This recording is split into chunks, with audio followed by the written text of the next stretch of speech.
اور بعد میں رہے، بعد میں دوسرے خلیفہ ہوئے، اور آج امت بغیر خلیفہ کی جی رہی ہے، جبکہ آپ نے فرمایا جو بغیر بیعت امام کے مرا وہ جہالت کی مرا۔ فضیلت الشیخ اس بات کو روشن ہے۔ اللہ جزائے خیر دے۔ سوال بڑا اہم ہے۔ اصل میں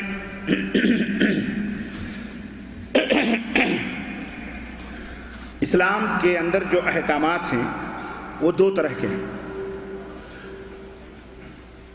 کچھ احکامات تو ایسے ہیں کہ جس سے آپ کو چھٹکارا نہیں ہے، جسے آپ کو کرنا ہی کرنا ہے، چاہے جہاں رہیں آپ، آسمان میں اڑیں یا زمین پہ چلیں۔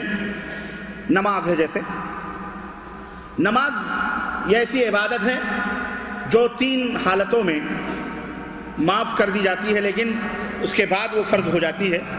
ایک، آپ کو پتہ ہے کہ آدمی سو گیا تو اس سے قلم اٹھا لیا گیا، ایک وہ آدمی جو پاگل ہو گیا، اور تیسرا جو ابھی نابالغ ہے، بچہ ہے۔ یہ 3 ہے جب تک وہ بالغ نہ ہو جائے۔ باقیہ نماز معاف نہیں ہوتی، اور عورتوں کی کچھ مخصوص حالتیں ہیں، وہ باقی نماز معاف نہیں ہے، باقی حالتوں میں نماز۔ اور اللہ تعالیٰ نے اس کا حکم دیا ہے، اور کسی بھی طرح سے اس کو ادا کرنے کا حکم دیا ہے، یہاں تک کہ اگر آپ کھڑے نہیں ہو سکتے تو بیٹھ کے پڑھیں، بیٹھ نہیں سکتے تو جس پہلو بھی آپ کو قرار ہے اس طرح پڑھیں، اگر ہاتھ پیر نہیں لا سکتے تو اشاروں سے پڑھیں، اگر اشارہ بھی نہیں کر سکتے تو وہ احکام الہی آپ کے دل کے اوپر واجب ہو جاتا ہے، وہ دل میں آپ اس کو پڑھیں، اب وہ دل اس کو کرے گا۔ اب دھڑکن ہی ٹھہر جائے تو بات الگ ہے، ابھی تو آدمی خیال۔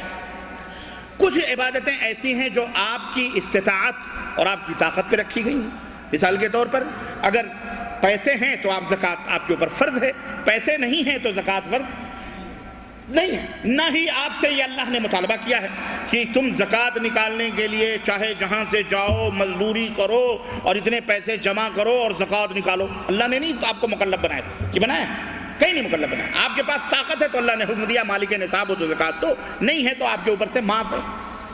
اسی طرح سے حج بیت اللہ ہے، استطاعت ہے، طاقت ہے تو آپ جاؤ، نہیں طاقت ہے تو آپ کے اوپر فرض نہیں۔ روزہ ہے، روزہ فرض ہے سب کے اوپر، لیکن یہ ہے کہ اگر آپ سفر میں ہو تو آپ کے لیے حکم یہ ہے کہ آپ رمضان کے علاوہ کسی اور مہینے میں رکھ لو، چھوڑ سکتے ہو روزہ۔ آپ بیمار ہو تو چھوڑ سکتے ہو، یا آدمی ایک دم بڈھا ہے، بیمار مطلب نہیں روزہ رکھ سکتا، تو اس کے عوض میں اللہ نے فرمایا کہ فقیروں کو کھانا پانی دے دو۔ تو اس طرح سے یہ چیزیں، یہ احکام 2 طرح کے میں نے بتایا، ایک طرح کے یہ ہیں اور ایک طرح کے ہیں۔ اس میں کوئی شک نہیں کہ اگر اسلامی حکومت، اسلامی مملکت مطلب مسلمانوں کی حکومت نہیں، اسلامی مملکت مطلب دونوں میں فرق ہے۔ اسلامی مملکت کا مطلب یہ ہے کہ جس کا باعلاج، جس کا نظام قرآن اور حدیث ہے، اور قرآن و حدیث صرف ٹائٹل کے طور پہ نہیں ہے بلکہ باقاعدہ اسی قضات بھی مقرر ہیں، اسلامی شریعہ بھی ہے، اور اسلامی طرز پر فیصلے بھی ہوتے ہیں، اور علماء فیصلے کرتے ہیں، قضات فیصلے کرتے ہیں۔ وہ عدالتوں میں بیٹھے ہونے والے انگریزوں کے ایجنٹ نہیں، کیونکہ ہمارے ہاں ملکوں میں جو جج ہیں وہ انگریزوں کے ایجنٹ ہیں، یعنی انگریزوں کے اپنے باعلاج، انگریزی جو قانون برطانیہ نے دیا ہے وہ اسی کے مطابق فیصلے کرتے ہیں، اور وہی وہ تعلیم حاصل کرتے ہیں، لا وہی ہے، وہی LLB بنتے ہیں اور وہی لائر بنتے ہیں، جو کچھ بھی بنتے ہیں۔ تو مسلمان اس طرح کے فیلڈ میں چلے گئے، اللہ انہیں ہدایت عطا فرمائے، اور اللہ تعالیٰ ان عدالتوں کو اسلامی طرز پر عمل کرنے کی توفیق عطا فرمائے، آمین۔ تو عرض کرنے کا مطلب یہ ہے کہ اب جہاں اسلامی کنٹری ہے وہاں بادشاہ مقرر ہے اور اس کی بیعت ہے، یعنی بیعت کا مطلب یہ تھوڑی ہوتا ہے کہ ہاتھ پکڑ کے جا کے بیعت کرو۔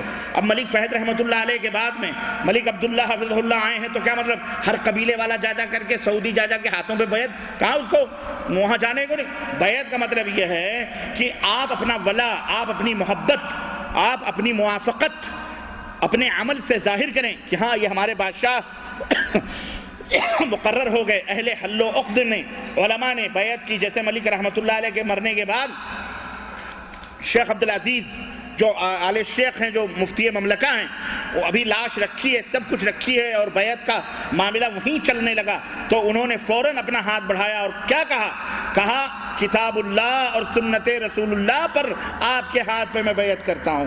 اللہ آپ کو توفیق دے تو کبھی یہ ویڈیو اٹھا کے دیکھو، باقاعدہ یہ الفاظ ہیں ملک عبدالعزیز رحمۃ اللہ علیہ کے کہ کتاب اللہ اور سنت رسول اللہ پر میں آپ کے ہاتھوں پہ بیعت کرتا ہوں کہ آپ اسلام کو چلائیں۔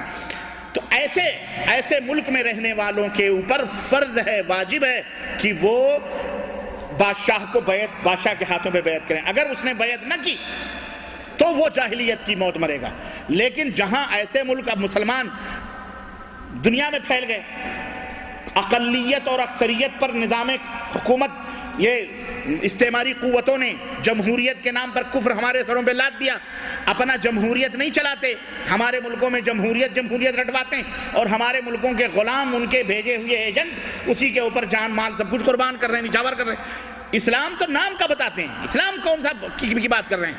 وہ تو ان کے اپنے پٹھو لوگ ہیں، برین واشنگ کر کے وہاں سے آ کر کے انگریزی میں قانون بنا کر کے پیش کرتے ہیں. اللہ تعالیٰ ہدایت دے، بولو آمین. تو ایسے لوگوں فاسق و فاجر کے ہاتھوں پہ بیعت، ان کے ہاتھ پہ بیعت کریں، ان کے ہاتھوں پہ بیعت نہیں ہے. البتہ قرآن و سنت کے نافذ کرنے والے جہاں بھی ہیں ان کے ہاتھوں پہ بیعت. یہ بیعت ہوتی ہے کہ ہم ملک کی حفاظت کریں گے، اس کی عزت و آبرو، جو مقاصد شرعیہ ہیں، پانچ ہیں مقاصد شرعیہ: مال کی حفاظت، جان کی حفاظت، دین کی حفاظت، عقل کی حفاظت اور عزت کی حفاظت. تو اس کی حفاظت ہم کریں گے. آپ کے ہاتھوں پہ ہم اسے بیعت کرتے ہیں. تو اللہ کے رسول صلی اللہ علیہ وسلم نے فرمایا ایسا کوئی حاکم ہے نماز کا حکم دیتا ہے، بھلائیوں سے کا حکم دیتا ہے، برائیوں سے روکتا ہے، اس کے ہاتھ پہ بیعت کرو. اس کے خلاف آواز نہ بلند کرو، خروج نہ کرو، اس کے خلاف خروج کرنا حرام ہے. اللہ کے نبی نے فرمایا اگر کوئی ایسے ملک میں دوسرا آدمی کھڑے ہو کے بیعت کرے فَقْتُلُوهُ، تو اسے قتل کر دو. اسے کیا کر دو؟ کیوں؟ وہ مسلمانوں میں مسلمانوں کی اتحاد کو توڑ رہا ہے. البتہ ہمارے ملکوں میں یہ سب جو بیعتیں چل رہی ہیں، یہ فلانے پیر صاحب کی بیعت، یہ قادری، یہ چشتی، یہ نقشبندی، یہ سہروردی، یہ فلانے پیر، وہ فلانے پیر، اور ٹھکانے پیر، یہ بیعت اگر نبی کی اس حدیث کو عمل کیا جائے کہ ایک ہی رہے گا باقی کو قتل کر دو، تو پھر نتیجہ کیا ہوگا؟ جس دیے میں جان ہوگی وہ دیا رہ جائے گا. گلی گلی میں خون کی ندیاں پیروں کی بہہ جائیں گی، تو کھانے کے لیے موٹے موٹے بڑے فوارے نکلیں گے خون کے. تو یہ بیعت، یہ بدعتی بیعت ہے. کون سی بیعت ہے؟ یہ شرک و بدعت والی بیعت ہے.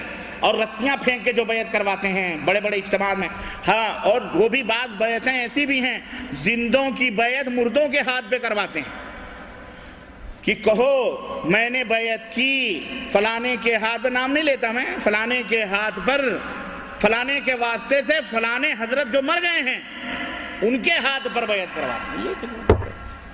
یہ سب بدعتی لوگ ہیں. کون لوگ ہیں یہ؟ اللہ انہیں ہدایت عطا فرمائے.